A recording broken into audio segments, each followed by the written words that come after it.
Okay, we're now ready for our first flight. First thing we're going to do on the transmitter is turn it on, beeps twice.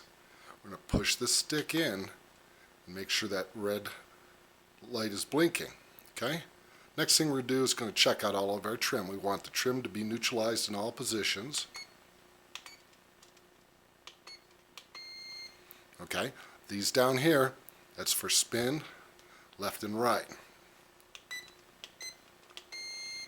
That's good. That's for the elevation. You don't want to push that all the way up, else it'll stay on all the time. All the way down, it's not really enough power. Okay.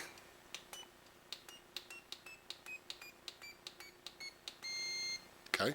These bottoms are for the copter moving left and right. These top ones, forward and backwards.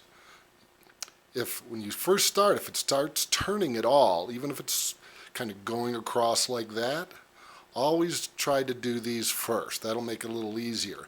Then you can do front and back, left and right. Okay?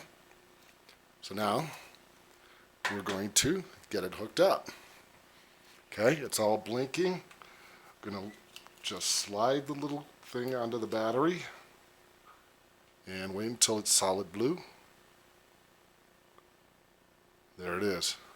It's ready to go. You can test it a little bit. It's all ready to go.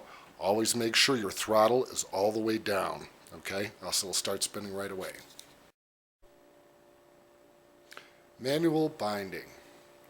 If for some reason you plugged your helicopter in, quadcopter, and you didn't turn on your transmitter, they're not going to bind. That means talk to one another. So, you're going to have to manually bind it. And the way you do that is you hold this joystick in, make sure your power's down, and then you kind of hear a little click. You turn it on, hold it 5 seconds, let it off, it'll start to beep. After it's done beeping, it should bind and that should go to solid blue. There we go. We're binded again. Beautiful, okay? Once again, make sure that you go into low rate. That way you can fly it real easy. Every once in a while you may have to repeat that step if it doesn't bind, but usually it'll do it on the first one. Real important, too, is make sure this transmitter is on before you plug it in.